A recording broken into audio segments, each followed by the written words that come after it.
Oi, Thaís, tudo bem? Olá, tudo bem, Vanessa? Tudo ótimo, seja muito bem-vinda. Obrigada, agradeço muito. Ótimo. Então vamos dar início aqui. O tema da nossa live de hoje, o primeiro dia da Maratona da Assistente Social, é consultoria social no esporte. A nossa querida convidada de hoje é a Thaís. A Thaís, ela é graduada em Serviço Social, pós-graduada em Sociopsicologia e Mediação Transformativa de Conflitos. A Thaís também tem experiência de 14 anos na área de serviço social no futebol, sendo que 9 foi na Sociedade Esportiva do Palmeiras. Sólida experiência na área de diagnóstico social e organizacional para clubes e atualmente é diretora e consultora da Acessos, liderando práticas sociais inovadoras e colaborativas para o futebol. Thaís, seja muito bem-vinda. Obrigada, Vanessa. Agradeço muito o convite, essa oportunidade de dialogar com vocês. E já parabenizo também o trabalho de vocês, que é incrível, disseminar o conhecimento e oportunizar também a divulgação de várias áreas de atuação no serviço social. Obrigada, Thaís. Então, Thaís, primeiro, eu queria saber de você, queria que você falasse como é esse espaço ocupacional do esporte para o serviço social no âmbito da consultoria, como a gente pode compreender isso? Sim, claro. O serviço social, Vanessa, no esporte, mais propriamente no futebol, porque considerando a cultura do nosso país, né, a gente, apesar de atender o esporte, a nossa maior demanda é o futebol, né, e os assistentes sociais que trabalham nessa frente nos clubes de futebol, que hoje a gente tem uma média de 60 profissionais atuando em clubes de futebol, a gente tem a missão de assegurar que essa jornada de formação do atleta de alto rendimento, né, que estão dentro dos clubes de futebol, seja uma jornada segura, sadia, com seus direitos garantidos e que esse processo de formação, além de formar o atleta, ele também forme o indivíduo, já que a gente está falando de crianças e adolescentes. Né, que estão presentes nesse espaço.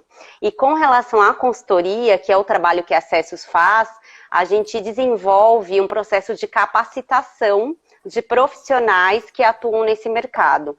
Então, os clubes nos procuram e a gente implanta a área de serviço social nos clubes, começa desde o processo seletivo, conectando oportunidades e pessoas, profissionais, e capacitando, né, com esse olhar bem específico da demanda e da realidade social, também visualizada e percebida nesse espaço, né, socioocupacional.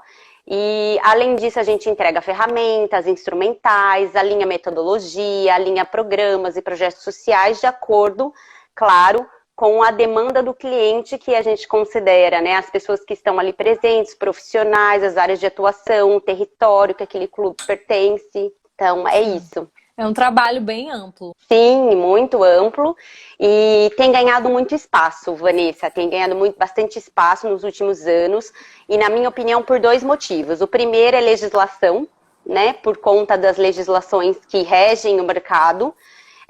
Inclusive, a gente tem uma normativa que é o Certificado de Clube Formador, desde 2012, que a CBF coloca requisitos mínimos para esse processo de formação, para que os clubes eles precisam cumprir essa regulamentação, e isso favoreceu muito a contratação do serviço social e de diversos profissionais que têm esse olhar mais humanizado para o indivíduo, além do atleta.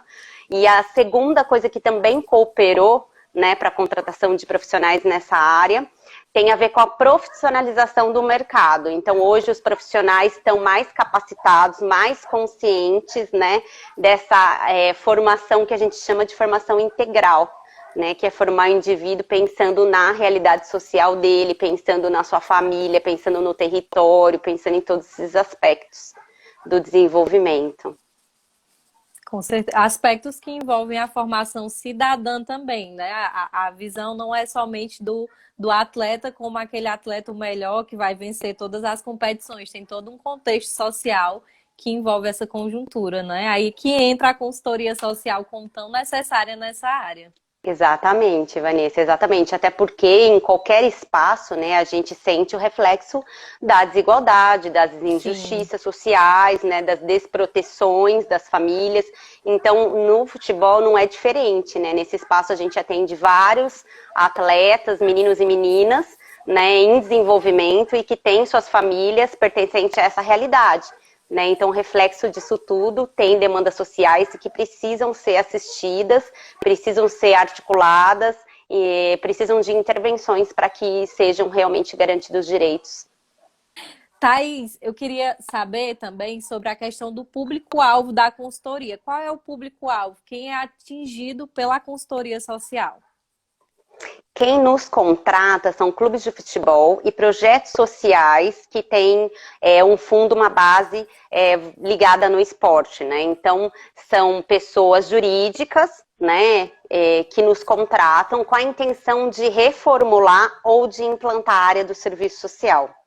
Mas eu entendo, né, como público-alvo não só quem nos contrata, mas também quem a gente atende. E quem a gente atende são, além dos atletas, todas as famílias e todos os profissionais que participam desse processo de formação, né? O serviço social, ele não está separado disso tudo, né? Ele está envolvido dentro de um processo onde a gente tem várias áreas de atuação, desde pedagogia, psicologia, nutrição, área médica, área técnica. Então, assim, é um trabalho de construção coletiva, né? Então, a gente chega para acrescentar e para levar também compartilhar responsabilidade, né? Porque a responsabilidade desses atletas em desenvolvimento não é só do serviço social ou do assistente social que está ali na ponta, mas também de todos, né, que são pertencentes àquele espaço, uma vez que a criança e adolescente é a responsabilidade de todo mundo. Com certeza. Trabalho muito interessante. Quais são os serviços que você presta, né? Quanto empresa de consultoria, quais são os serviços que vocês têm disponível? O que vocês fazem? Nós temos 3 principais serviços. O primeiro é a capacitação, né, a consultoria social para capacitação de equipes. Então, é isso um pouco do que eu falei, que é capacitar o profissional, entregar ferramentas, instrumentais, ferramentas sistematizadas para a gente conseguir fazer análise de dados. Além disso, alinhar metodologia, alinhar programas e projetos sociais vinculados também ao território e à rede, né, socioassistencial. O segundo serviço que a gente presta, que é mais pontual, né? A gente chama de práticas humanizadoras, que tem a ver com atividades socioeducativas, vivências que a gente realiza de maneira pontual com um grupo específico, de acordo com a demanda que esse cliente nos traz. E o terceiro é a consultoria para certificado de clube formador, né? Que é essa normativa que eu te falei da CBF. Então, a gente presta consultoria para esses clubes estarem preparados para alcançar esse selo, essa certificação. Então, a gente orienta e ajuda todo o processo de alinhamento de processos internos, capacitação de pessoas, análise de documentos e entrega do dossiê também junto às federações e à CBF para a conquista da certificação. Aí essa certificação envolve todo esse trabalho que vocês fazem, não é, com o clube. Vocês trabalham regional ou vocês viajam? Como é que funciona essa articulação com os clubes diretamente? Nós atendemos o Brasil todo, a gente tem clientes de vários estados diferentes, porém, né, então a gente sempre viajou, é importante eu dizer que eu trabalho com uma rede de profissionais, com pessoas extremamente capacitadas, não só assistentes sociais, porque a gente acredita nesse trabalho interdisciplinar, então a gente tem desde pedagogo, psicólogo, ator, enfim, uma série de pessoas que nos ajudam a entregar esse trabalho da melhor maneira para os clientes, né, e para os clubes e chegar da melhor maneira para esses indivíduos atletas. Então a gente sempre foi até o cliente, né? A gente tem um espaço físico, porém a gente sempre foi até o cliente. Com a pandemia, tudo mudou, né, na vida de todo mundo. Sim. Acho que na nossa também e na Acessos também mudou muita coisa com relação ao modo que a gente faz e opera nessa consultoria. Então hoje a gente está fazendo, assim, 85% do nosso trabalho está online.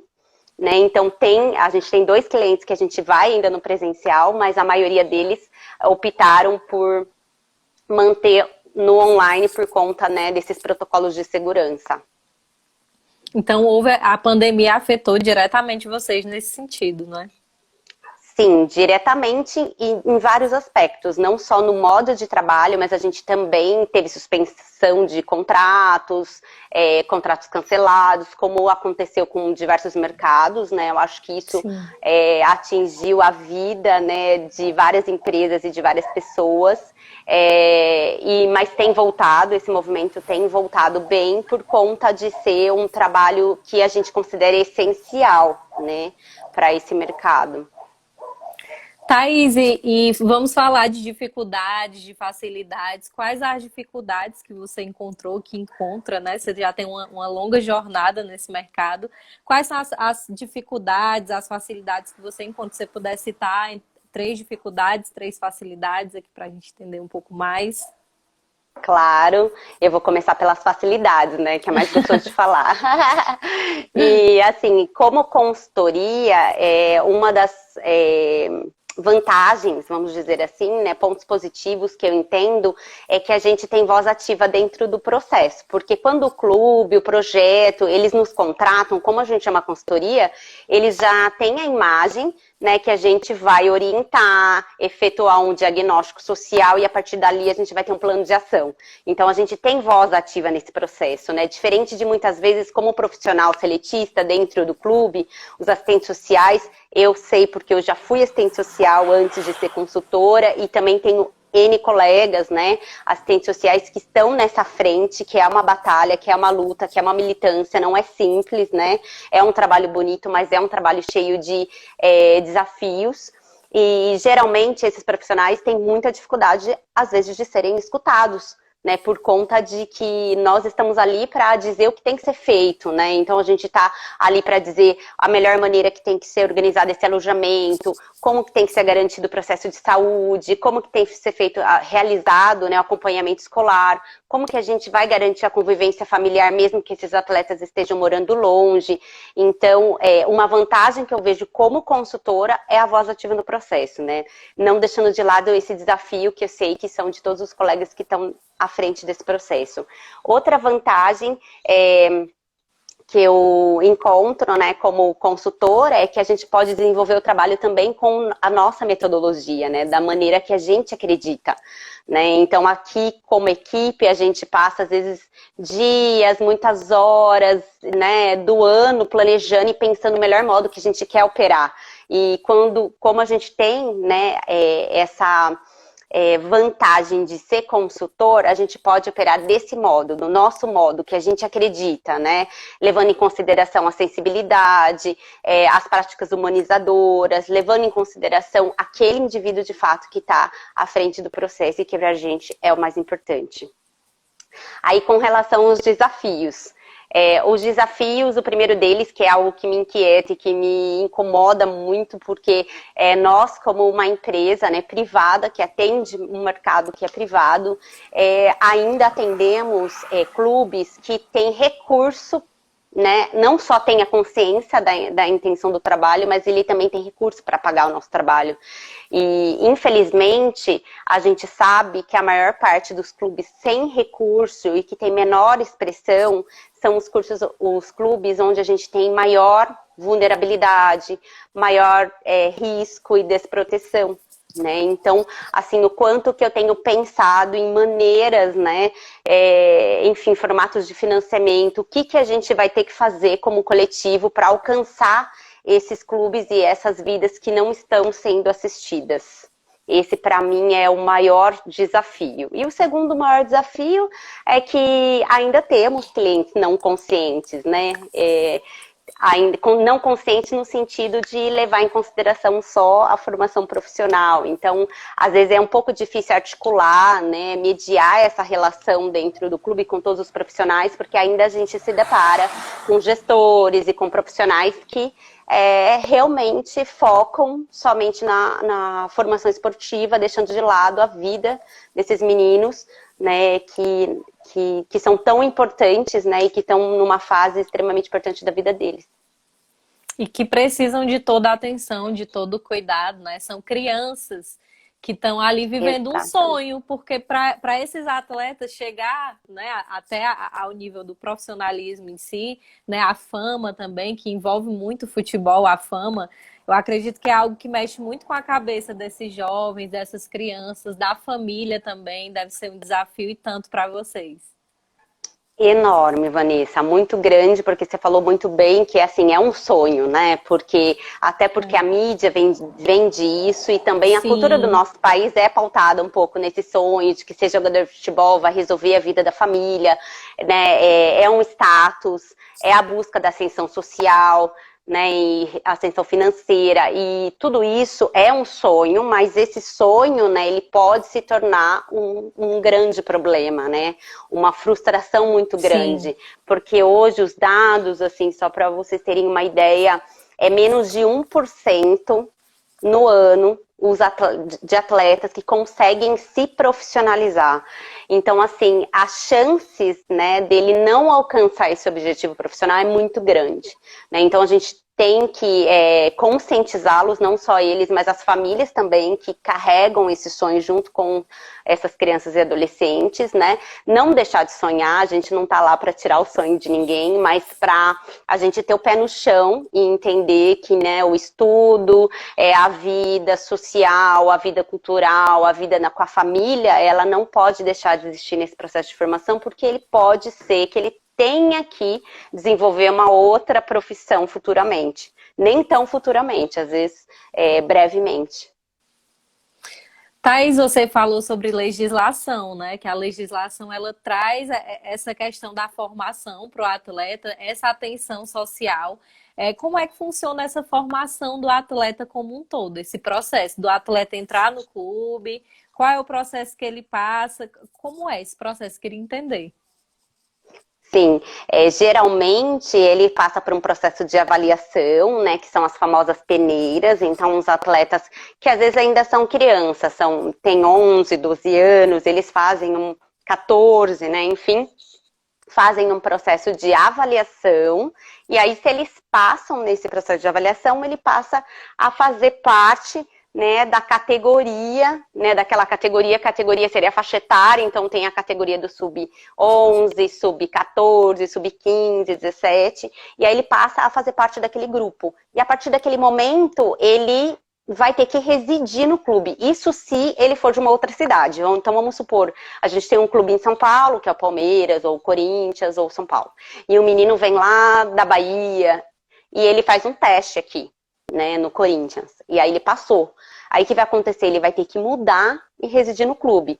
Os clubes só podem alojar a partir dos 14 anos. Também é uma das demandas que a gente atende, de ficar de olho o quanto que esses clubes articulam, às vezes, buscam estratégias para alojar antes dos 14 anos, é algo que a gente fica, assim, super atento, porque realmente a gente tem que respeitar que antes dos 14 anos eles realmente não estão preparados para viver longe da família. E depois que ele vai morar nesse alojamento, ele passa, né, o clube passa a dividir uma responsabilidade com a família, né, ser um corresponsável, porque apesar dele ter a família dele, né, não é uma tutela, porque ele continua, né, sendo membro daquela família, porém, ele reside no clube. E aí o clube tem que garantir, né, junto com a família, mas propriamente dito, ele tem que garantir que esse atleta ele tenha saúde, educação, segurança, que tenha um ambiente seguro, um ambiente salubre, um ambiente com higiene apropriada, um lugar, né, um ambiente, né, que favoreça esse desenvolvimento dele também como indivíduo, porque é uma tarefa árdua, porque geralmente os cronogramas de treinamento são extensos, né? Então, dependendo da categoria, eles treinam dois períodos por dia, eles treinam de manhã, treinam à tarde, estudam à noite. Então, assim, o quanto que a gente tem que organizar toda essa rotina para que ele, ainda assim, tenha tempo para conviver com a família, que ele tenha lazer, que ele tenha cultura, que ele tenha os espaços dele de pertencimento, né, de grupo, enfim. E que realmente também vá para a escola e não abandone os estudos de Com maneira alguma. certeza. Acredito que deva ser até um desafio também essa parte da educação, porque ele já está se dedicando a muita coisa, né? E se dedicar também à escola, vocês têm dificuldade com relação a isso?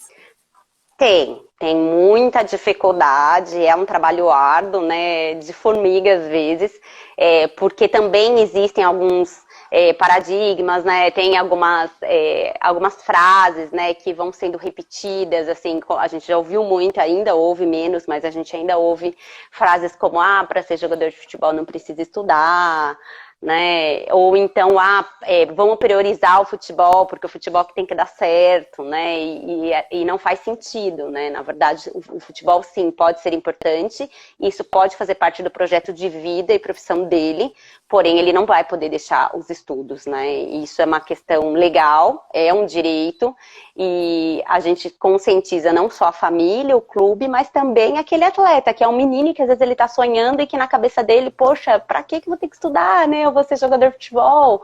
E aí a gente leva essas informações reais para eles, né? Sabe quantos atletas chegam ao time profissional? Sabe quantos atletas hoje? Porque assim, quando a gente pergunta, faz algum tipo de atividade, é muito engraçado. Você pergunta para eles, quanto vocês acham que ganha um jogador de futebol? Aí eles vão falar, ganha 200 mil, 300, 500.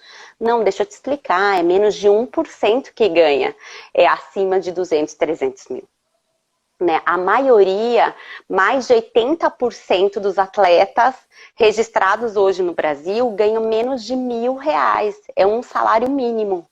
Né? Então, olha a realidade como é muito além, né? Muito aquém, né? Desse sonho. Então, esse é um pouco do nosso trabalho também, levar informação, né? Levar processos de reflexão para ajudá-los, né? Nesse processo de consciência dessa realidade. Thaís, você falou que vocês são uma equipe multidisciplinar, não é isso? Então tem assistente social na Acessos? Tem assistentes sociais, que são as consultoras, a gente tem pedagogo, a gente tem psicólogo, a gente tem atriz.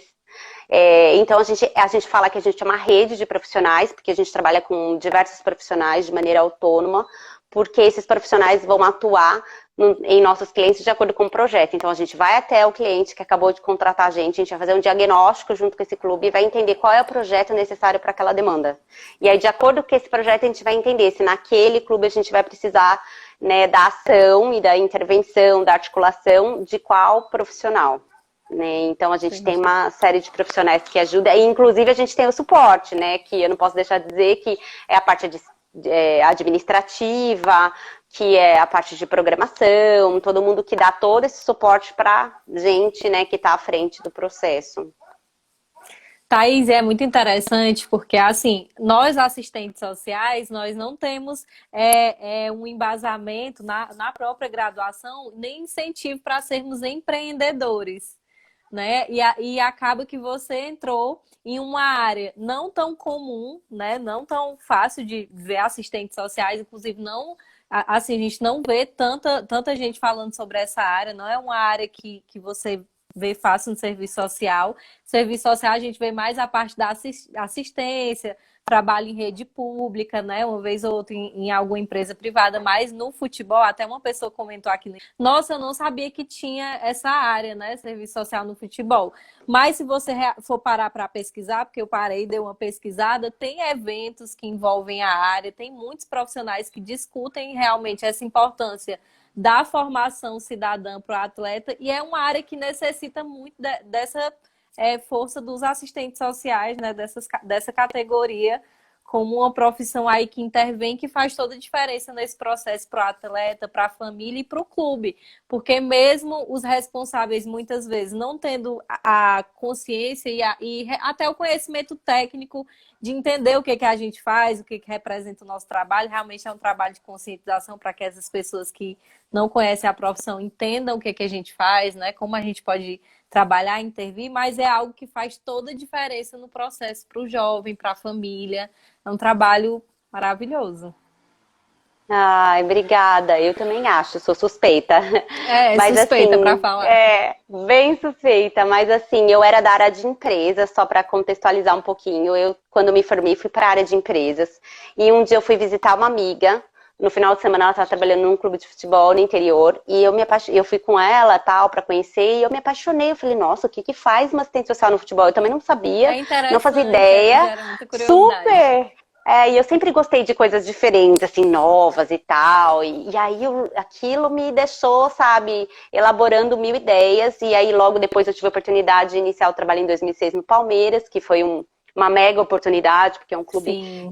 que realmente deu todos os recursos, né, e possibilidades para eu, junto com uma equipe enorme de trabalho, desenvolver, né, várias coisas. Então eu sou muito grata. E os assistentes sociais no futebol, você falou dos eventos, né? É importante dizer que a gente realmente é uma média de 60 assistentes sociais no futebol hoje. É uma galera super comprometida, super militante, assim, pessoal fala muito, né? É um coletivo muito forte. E hoje a gente já está no 4º seminário de serviço social no futebol, que aconteceu há pouco tempo. A gente já tem patrocínio do SESC, que é um parceiro enorme, e tem uma comissão, que eu até fiz parte nos anos anteriores. Esse ano, por conta de tempo, uma série de coisas eu não fiz, mas eu sou super, assim, admiradora da comissão organizadora desses eventos.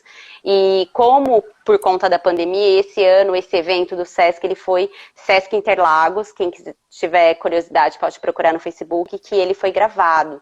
Então dá para acessar, para entender um pouco melhor ainda da área de atuação. E aproveito também para dizer que se tiver, né, pessoal interessado em conhecer melhor da área ou também de atuar na área, pode mandar currículo através do site da Acessos, porque a gente, além, né, desse trabalho de consultoria, enfim, a gente também realiza os processos seletivos para os clubes. Então a gente conecta Que muito bacana. pessoas, oportunidades e tal. Então quem tiver interesse, a gente está super aberto. Muito bacana mesmo. Thaís, eu queria que você falasse sobre um trabalho que você desenvolveu que te ensinou muito. Você falou sobre o Clube do Palmeiras, que foi uma super oportunidade, tenho certeza que você aprendeu muito, mas eu queria que você falasse de um trabalho que você desenvolveu que te ensinou bastante nessa trajetória profissional aí.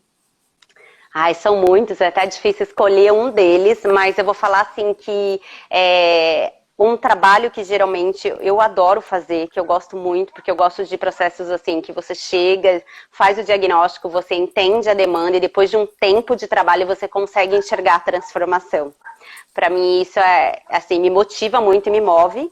Então os trabalhos os últimos trabalhos, os últimos não, mas assim, tenho 3 grandes trabalhos que a gente conseguiu desenvolver um processo de construção coletiva que tem a ver um pouco com a nossa metodologia, que foi no Botafogo, no projeto social da Federação Paulista de Futebol e agora recentemente também no Red Bull, que são Que projetos bem bacana. parecidos, exato, e a gente conseguiu desenvolver esse método que a gente acredita de construção coletiva. O que é isso na prática? Na prática é construir os programas e projetos do clube de maneira interdisciplinar, de maneira sistêmica, né? Então a gente envolve todos os profissionais responsáveis por esse processo de formação e juntos vamos entender qual é a demanda e como que a gente vai trabalhar conectados, né? Que eu acredito muito nessa conexão, nesse trabalho coletivo. Então, nesses 3 espaços, para mim foi uma experiência incrível, porque eu consegui desenvolver esse processo de construção coletiva e o trabalho, claro, que depende muito dos profissionais que estão lá, e nesses 3 lugares a gente teve envolvimento de profissionais super capacitados, envolvidos, e é muito bacana também, até porque é bacana dizer assim que a gente tem o nosso método de trabalho, né? Mas na verdade quem coloca a mão na massa, né, são as pessoas que estão lá no dia a dia. Então o nosso método tem muito a ver com autonomia, com construção coletiva, com esse processo de humanização e de escuta, né? Então a gente não leva nada pronto para o clube, né? Na verdade a gente constrói a partir daquele espaço e daquelas pessoas. Então é muito bacana ter essa oportunidade. Nossa, super. E a equipe participar do processo, né? Se sentir pertencente também esse movimento, esse processo. Muito bacana. Sim, exatamente, Vanessa. O bacana é isso, né? As pessoas se envolverem, se sentirem pertencentes, os atletas também, porque tem um momento desses projetos que a gente envolve os atletas para que eles realmente participem também com as suas opiniões, com as suas reflexões e que eles também não só opinem, mas também ajudem nas decisões, afinal de contas aquele espaço também é deles, né? Com E é certeza. muito bacana porque quando a gente sai, a gente vai embora, aquele processo ele continua, porque foram aquelas pessoas que construíram, né? Então não gera dependência, né? A gente fala que a nossa intenção é rodar o Brasil e ir para vários lugares, mas a gente não quer gerar dependência de um cliente, né? A gente quer para um novo cliente, que aquele cliente ele consiga caminhar com as próprias pernas.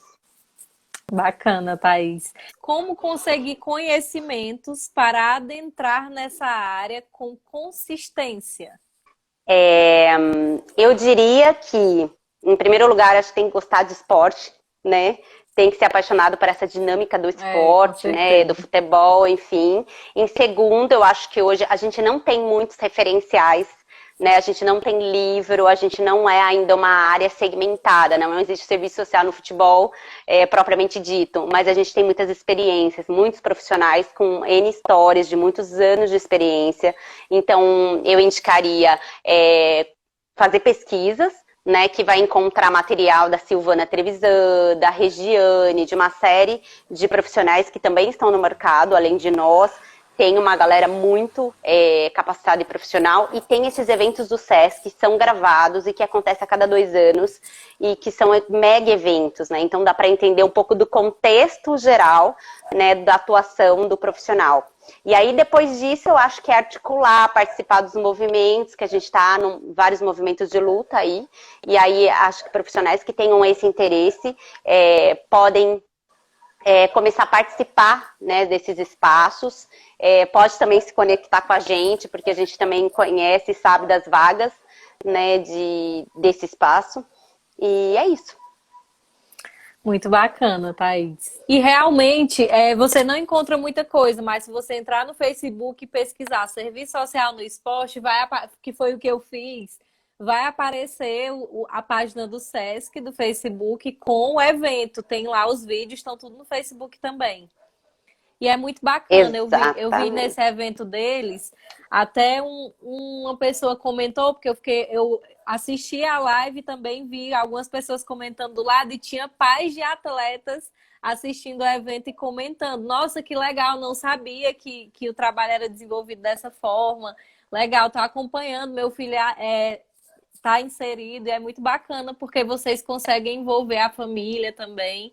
É um evento muito organizado. Parabéns, vocês se organizam muito bem. Super organizado, super organizado. O SESC é um parceiro incrível. E essa comissão organizadora também, assim, realmente o pessoal é muito dedicado, sabe? Pensar que o nosso primeiro evento, que foi no Rio de Janeiro, com o pessoal lá do Rio, dos clubes de lá, Botafogo, Flamengo, Vasco, e nós realizamos o primeiro evento, acho que tinham umas 10 pessoas, assim, no máximo 15 pessoas, né? E agora a gente já consegue realizar eventos com 200, 300 pessoas e um mega evento com parceiro como o Sesc. Então, realmente, o pessoal é É, bem dedicado. muito bom. E são momentos que ficam eternizados, né? A gente precisa falar sobre isso, precisa trazer esse tema, né? Falar sobre essa pauta, que é importantíssima. E assim, eu acabei de fixar aqui a Isabela. Thaís é uma profissional maravilhosa, inspiração. Ah, ela é uma graça, a Isabela é muito querida, muito querida. Participou com a gente de um processo de capacitação da CBF. Ela é bastante querida mesmo, sempre está perto. Da gente, inclusive, ela tem uma página que fala sobre serviço Ai, é social no bacana. esporte. Que Sim. bacana, muito interessante, importantíssimo. E o serviço social é muito amplo, são muitas áreas, assim, tem áreas que eu olho assim que nossa, eu não sabia que assistente social podia atuar nessa área, mas a gente realmente tem muito, muito campo de atuação. Tem, exato. Eu falo que nós trabalhamos com a questão social, né? Com a realidade social Sim, e o que está reflexo dela está em todos os presente. espaços, que está presente em todos os lugares. Exatamente. Thaís, a Vanessa, ótimo conteúdo, parabéns. Como ingressar na área do esporte como assistente social? Você já falou, deu algumas dicas aqui sobre isso, né? Isso, eu acho que fazer uma pesquisa, não tem referencial específico, mas procura os eventos do SESC, que tem algumas palestras interessantes. Tem a Silvana Trevisan, que é uma assistente social também, que está há muito tempo no mercado, e ela tem artigos na área. E também indico cadastrar no site da Acessos, que a gente sempre tem vagas surgindo por lá.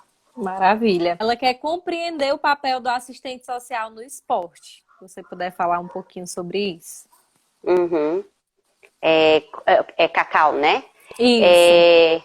Cacau, assim, na verdade, nossa missão, né, além de várias tarefas, né, do dia a dia, é assegurar, né, que essa jornada de formação do atleta, quando ele chega no clube, né, e ele vai se dedicar para se profissionalizar, né, e a nossa parte é garantir que essa jornada, que esse processo de desenvolvimento não seja focado só no lado profissional e só no esporte de alto rendimento, mas que seja focado também no indivíduo, né, e que seja garantido os direitos dele, né, que muitos direitos, infelizmente, nesse processo são violados. Então, a gente que vai estar ali com aquele olhar, né, bem atento para que eles tenham um direito de saúde, de educação, de convivência familiar, de lazer, enfim, que tudo esteja caminhando bem para que ele tenha um desenvolvimento sadio, né, sem problemas, né, derivados dessas violações nesse processo de desenvolvimento dele. Certo. Thaís, atualmente, no âmbito do esporte, o serviço social está presente apenas nas categorias de base. Caso não, pode me dar exemplo de outros espaços? Tamires, na verdade, assim, a gente tem profissionais atuantes em outras modalidades também, tá? Não só no futebol. É que o futebol, por conta de recursos e por conta da cultura do nosso país, é realmente o esporte que tem mais recursos para contratar esse tipo de trabalho atualmente, né? Mas existem, sim, profissionais atuando em outras modalidades, como o tênis, o rugby, o handball. Enfim, ainda em minoria, mas existe, tá? E com relação a categorias de base, como é um processo de formação de crianças e adolescentes, é o foco do nosso trabalho, né? Esse processo de formação. Porém, existem, sim, clubes que já têm assistentes sociais atuantes não só na base, mas também no time profissional. Que, lógico, que são outras demandas, são demandas mais emergenciais, vamos dizer, né? Não no processo de formação, mas com relação à família, adaptação, uma série de coisas. Mas existe também esse trabalho, tá? No time profissional. Bacana. Essa categoria de base são os adolescentes, crianças e adolescentes, né? A partir de 14 anos que entra nesse processo. A categoria de base é essa parte, não é isso? Para me entender melhor. Exato. Isso, exatamente, Vanessa. Categorias de base são os meninos que estão em formação para serem atletas profissionais de futebol. E a 14 anos, é a partir de 14 anos que eles podem alojar, mas antes disso eles já treinam nos clubes, mesmo que na cidade deles. Então, tem categorias até antes dos 14 anos. Certo. Thaís é uma ótima profissional, aprendi muito com ela, foi um privilégio trabalhar com ela, aprendi muito. Olha aí, Thaís. É uma gracinha, ela trabalhou com a gente no Palmeiras. Ana, um beijo, querida. Mais especificamente, o trabalho no cotidiano, vocês realizam atendimento individual ou coletivo? Isso faz parte do processo de consultoria, esse atendimento individual, coletivo, ou é mais para a equipe do clube? É para a equipe do clube. É para a equipe do clube. A gente faz o processo de capacitação e quem faz esses atendimentos no dia a dia é o profissional que está lá na ponta, apesar de que a gente tem clientes hoje que a gente faz também esse processo de acompanhamento. E a gente realiza atendimentos individuais, assistentes sociais, estou dizendo, né? Mais quem está lá na ponta. Realiza, sim, os atendimentos individuais, né, as demandas do espaço, né, daquele território, e também articulação com toda a rede, encaminhamento, família, etc. E a gente também realiza as atividades sociais, né, atividades socioeducativas, a gente trata de vários temas do cotidiano para melhorar, né, a percepção de si, o relacionamento com o outro e a relação com a sociedade. Então, a gente tem projetos tanto individuais quanto projetos coletivos. No Nordeste, há algum profissional ativo em algum time que você conheça? Algum assistente social, acredito eu. Tem sim, Joemir. Legal que você já é apaixonado por futebol, já é um grande passo, né? E porque todo mundo que tá nessa área, assim, se não é, acaba se tornando apaixonado pelo futebol. E sim, a gente tem atuantes, sim, no Nordeste. Eu posso até me comprometer a enviar para vocês. Posso enviar para você, Vanessa, se você disponibilizar de repente. A gente tem um mapa onde estão cada profissional e em cada um dos clubes. Que Que bacana. são hoje uma média de 60 profissionais. Entendi. Muito interessante. Thaís, e vocês tem essa parte também de vocês articularem, né, entre o profissional e os clubes que estão precisando. É muito interessante. A empresa ela é bem organizada com relação a diversas coisas. Vocês se organizam com relação à articulação de profissional com o clube, prestam diversos tipos de serviço, fazem os acompanhamentos, participam de eventos, vocês são bem ativos. A gente tenta, é uma tarefa árdua, mas a gente está todo dia assim, tentando entregar o nosso melhor.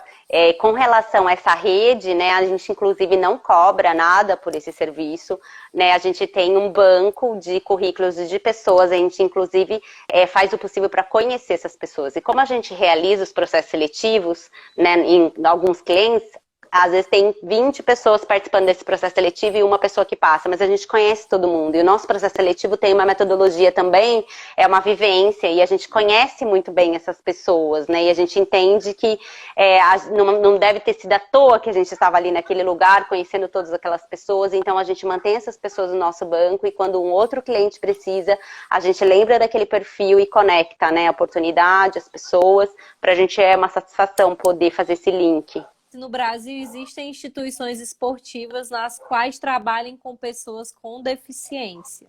Que você conheça. Com pessoas, você está falando atletas, né? Sim, na verdade, assim, os clubes, existe o esporte paralímpico, né?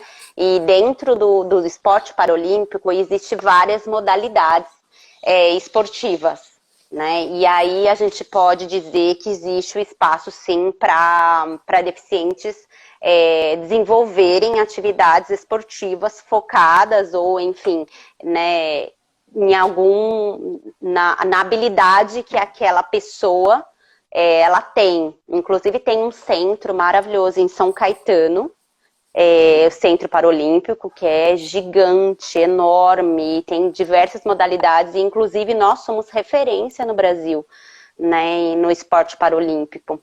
Então, quem tiver interesse é muito... não conheço assistente social que trabalhe ainda no Paralímpico, mas é um campo incrível. Eu tenho uma psicóloga amigona nossa, assim, da Acessos, inclusive, que atua, né, com atletas paralímpicos. Thaís, quero te agradecer pela participação. Muito obrigada pelo compartilhamento das informações, por esse conhecimento tão rico que você está aqui passando para a gente conhecer um pouquinho desse mercado. Queria te agradecer demais. Parabéns pelo trabalho que vocês desenvolvem na Acessos, uma empresa a nível nacional que contribui tanto com esse mercado e que, nossa, encantada com o trabalho de vocês, é muito apaixonante entender como é o processo, vocês envolvem toda a equipe, é um trabalho muito bem feito e eu só tenho a agradecer por você estar compartilhando com a gente aqui todo esse conhecimento. Obrigada de verdade. Eu que agradeço, Vanessa. Nossa, agradeço mesmo a simpatia, a oportunidade. O trabalho de vocês também é incrível, porque oportuniza a gente conhecer diversas áreas. Eu já assisti várias lives sua e conheci outros espaços que eu também não conhecia. E eu acho que essa troca é fundamental. Com certeza. Né, e contribui muito. Obrigada. Gratidão. Com certeza.